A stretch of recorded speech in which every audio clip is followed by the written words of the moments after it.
नमस्कार मित्रांनो, आजच्या भागात एकीकडे ऑफिसमध्ये मस्त खिचाखिची आणि लुटूपुटूची भांडणं पाहायला मिळाली, तर दुसरीकडे अंशूने एक नवीनच मोठा लोचा करून ठेवला आहे. तर आजच्या भागात बघायला भेटतं की समर आणि आनंद बिचारे ऑफिसचं काम करत मस्त बोलत बसले होते. तेवढ्यात निकिताने मागून येऊन जोरात भॉ असं केलं आणि दोघांना घाबरवलं. समर म्हणाला की काय गं निकिता, काय हा बालिशपणा? तेव्हा निकिता म्हणाली की सॉरी मी काहीतरी आणलं आहे. समरला वाटलं काहीतरी खाऊ आणलं आहे की काय, पण निकिताने थेट आनंदचे सुट्टीचा अर्ज समरच्या हातात टेकवला आणि म्हणाली, हा मला घरी हवा आहे. तेव्हा समर तर सुट्टी द्यायला साफ तयार नव्हता. तो म्हणाला की सुट्टी मिळणार नाही, मला पण तो हवा आहे. यावर आनंद म्हणतो की अरे माझं पण काही मत आहे की नाही, आणि तू कशाला सुट्टीचा अर्ज आणलास? तेव्हा निकिता समरला चांगलाच टोमणा मारते. ती बोलते की स्वतः बायकोला घेऊन मस्त पावसात पाण्यात फिरून आलास, एन्जॉय केलंस, आणि याला सुट्टी नाही. समर मला हे बघ, ती सगळी आयडिया आनंदचीच होती. निकिताने लगेच आनंदची फिरकी घेतली. बघितलं ना याचं डोकं किती शातीर आहे ते. याचं डोकं फक्त इथेच चालतं, माझ्यासाठी नाही चालत. बायकोचं पण काही टाईम द्यायचा असतो की नाही. शेवटी या गोड भांडणानंतर समरने सुट्टीच्या लेटरवर साईन केली आणि आनंदला सुट्टी दिली.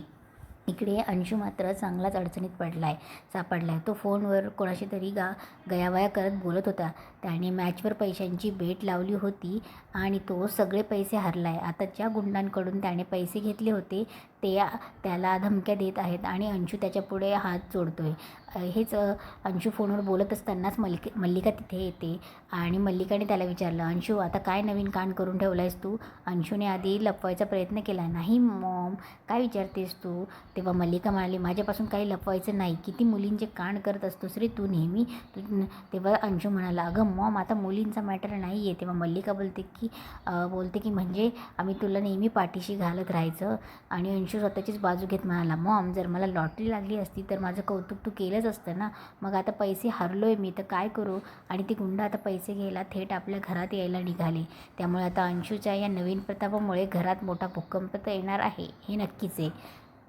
इकडे मल्लिका आणि अंशू बोलत असतानाच बाहेरून जोरात आवाज यायला लागतात. अंशू अंशू म्हण. अंशूच्या पायाची जमीनच सरकते. बाहेर हॉलमध्ये काही गुंड येतात आणि अंशू म्हण असा जोरात ओढून बोलायला लागतात. अंशू एकदम घाबरतो आणि मल्लिकाला म्हणतो, मॉम, ते गुंड आले, आता काय करायचं? सुशला सांगावं लागणार आहे मॉम. ती आल्यावर त्यांच्यासमोर शॉक होईल. तिला यातलं काहीच माहीत नाही. अंशू आणि मल्लिका घाबरत खाली येतात. त्यांच्या पाठोपाठ सुशही खाली येते. सुश बिचारी पूर्णपणे अनभिज्ञ असते. तिला काहीच कळत नाही की काय काय चाललं आहे. अंशू त्या गुंडांसमोर हात जोडून गयावया करायला लागतो. मल्लिका तर चक्क त्या गुंडांच्या पाया पडून म्हणते की सॉरी, मी तुमचे पैसे 2 दिवसात परत करते, पण तुम्ही माझ्या मुलाला सोडा. तेवढ्यात तिथे स्वानंदी येते आणि हे सगळं पाहून विचारते, हे काय चालू आहे? स्वानंदीला पाहताच मल्लिका आणि अंशू पटकन स्वतःला सावरतात. मल्लिका लगेच खोटं बोलून वेळ मारून नेते. अगं, हे अंशूचे मित्र आहेत. स्वानंदीला संशय येतो. ती विचारते, हे अंशूचे मित्र आहेत? यावर मल्लिका उलट तिच्यावर डाफरते, का आता तुला मित्रांना पण तू जज करणार आहेस का? स्वानंदी म्हणते, नाही तसं नाही आहे, पण मी विचारलं. तेवढ्यात सुशही बोलते की त्यामध्येच मूर्खासारखी बोलते, ताई तू अशी का करतेस? अंशूही लगेच बोलतो, अहो माझे मित्र आहेत वहिनी, मी त्यांना सोडून येतो. पण ते गुंड जाता अंशूला दम भरतात की आमचे पैसे 2 दिवसात पाहिजेत, लक्षात ठेव. अंशू त्यांना सोडवायला जाणार तेवढ्यात स्वानंदी त्याला टोकते, अंशू ते जातील त्यांचे, तू जरा थांब, मला बोलायचं आहे. तेव्हा ते लोक चालले गेल्यावर अंशू स्वानंदीवरच डाफरतो, काय गं तुझं प्रॉब्लेम काय आहे? तुला तर माझ्या मित्रांचा पण प्रॉब्लेम आहे का? स्वानंदी शांतपणे म्हणते, नाही, मला तुझ्या मित्रांचा प्रॉब्लेम नाहीच आहे मुळी. पण शूज लगेच अंशूची बाजू घेत बहिणीवरच सुरू होते, ते तू अशी का करते? अंशवर तू बिलकुल चिडायचं नाही, तू नेहमी त्यांच्यासोबत असं का वागतेस? असं म्हणून ती अंशूला चल म्हणून तिथून निघून जाते. सुश गेल्यावर मल्लिका स्वानंदीला टोमणा मारायला लागते. स्वानंदी, आता तू त्यांच्या मित्रांना पण जज करणार आहेस का? काय चाललं आहे तुझं प्रॉब्लेम काय आहे? आणि बघितलं ना तुझी स्वतःची बहीण कशी बोलते, ती का तिच्याकडून सारखा अपमान करून घेत असतेस? यावर स्वानंदी मल्लिकाला एकदम कडक उत्तर देते, नाही, ती बोलली याचं मला काही वाटलेलं नाही आहे.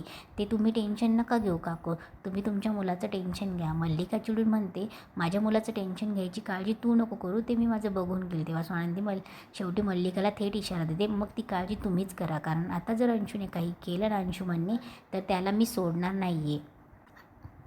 एकीकडे किचनमध्ये सुवासाचा शिरा बनत असतो, तर दुसरीकडे अंशू आणि मल्लिकाच्या डोक्यात चोरीचा कावा शिजत असतो. पण आज स्वानंदीने मल्लिकाला अगदी रंगेहात पकडले. किचनमध्ये आजी स्वानंदी व्यस्त असतात. घरात एका बाजूला आजी स्वानंदीला शिरा बनवायला शिकवत असते. दोघेही किचनमध्ये एकदम बिझी असतात. इकडे अंशू आणि मल्लिका पैशांची अरेंजमेंट कशी करायची म्हणून टेन्शनमध्ये बोलत असतात. तेवढ्यात सुश म्हणते, माझ्याकडे एक आयडिया आहे. ती पटकन कपाटातून एक डुप्लिकेट चावी काढून आणते. चावी बघून अंशू तिच्यावर जोरात चिडतो, ही चावी तुझ्याकडे दिवसभर होती, मग आधी का नाही सांगितलं. पण मल्लिका सुशची पाठ राखण करते आणि म्हणते, अंशू तिच्यावर चिडू नको, बघ किती हुशारीने तिने काम केले. तेव्हा आजी आणि स्वानंदी किचनमध्ये आहेत हे बघून अंशू, मल्लिका आणि सुश चोर पावलांनी स्वानंदीच्या खोलीकडे जातात. अंशू आणि सुश बाहेर पहारा द्यायला थांबतात आणि मल्लिका चावी घेऊन कपाट उघडायला जाते. पण मल्लिकाने कितीही ट्राय केलं तरी ते कपाट उघडतच नाही. मल्लिकाला घाम सुटतो. इकडे शिरा झाल्यावर आजी देवघरात जाते शिराची वाटी ठेवायला. स्वानंदी विचार करते की समर राजवाड्यांना जळवण्यासाठी शिऱ्याचा फोटो पाठव म्हणून ती फोन घ्यायला खोलीकडे निघते. बाहेर पहारा देणाऱ्या सुश बावळटासारखी अंशूला म्हणते, बोर होते, आपण रील शूट करूया. अंशू तिला वैतागून म्हणतो, तू रील कर, मी पहारा देतो. तेवढ्याच स्वानंदी येताना दिसते. अंशू घाबरून मल्लिकाला इशारा देण्यासाठी शिट्टी मारायला जातो, पण ऐनवेळी त्याला शिट्टीच मारता येत नाही. मग दोघे पळत पळत जिन्यावर येतात आणि आपलं रील शूट करतोय असं खोटं नाटक करायला लागतात. तेव्हा स्वानंदी त्यांना विचारते काय चाललंय. सुश म्हणते, ताई आपण सोबत रील करूया ना. स्वानंदी अचंबित होऊन विचारते, हे चांगलं बोलण्याचं अल्गोरिदम कधीपासून बदललं. सुश आणि अंशू स्वानंदीला तिथेच अडवून ठेवण्यासाठी पूर्ण प्रयत्न करतात. अंशू म्हणते, वहिनी माझी स्वीटी एवढा आग्रह करते तर तू नेहमी तिच्याशी असं का वागतेस. पण स्वानंदी त्यांचं काही ऐकून घेत नाही. मला जाऊ द्या म्हणून खोलीकडे निघते. स्वानंदी खोलीकडे निघालेली बघून अंशू सुशला म्हणतो, चल पटकन तिला अडव, मी मॉमला बाहेर काढतो. पण मागे पळताना सुशचा पाय लचकतो. तरीही अंशू तिला चल चल म्हणून लंगडत पळवतो. पण तोपर्यंत उशीर झालेला असतो. स्वानंदी खोलीत पोहोचते आणि मल्लिका चोरट्यासारखी कपाट उघडण्याचा प्रयत्न करताना दिसते. स्वानंदी कमरेवर हात ठेवून उभी राहते आणि शांतपणे म्हणते, काकू असं नाही उघडणार ते. मल्लिका मागे वळून बघते तर समोर स्वानंदी बघून मल्लिकाला चांगलाच घाम फुटतो आणि हाच हाय व्होल्टेज ड्रामावर आजचा एपिसोड संपतो. तर चला मित्रांनो, पुढील भागात स्वानंदी मल्लिकाचे काय जिरवणार, अंशूच्या गुंडांचा काय राडा होणार हे सर्वात आधी पाहण्यासाठी आमच्या चॅनलला नक्की सबस्क्राईब करा, लाईक करा आणि बेल आयकॉन दाबायला विसरू नका. आणि एपिसोड आवडल्यास नक्की शेअर करा. धन्यवाद.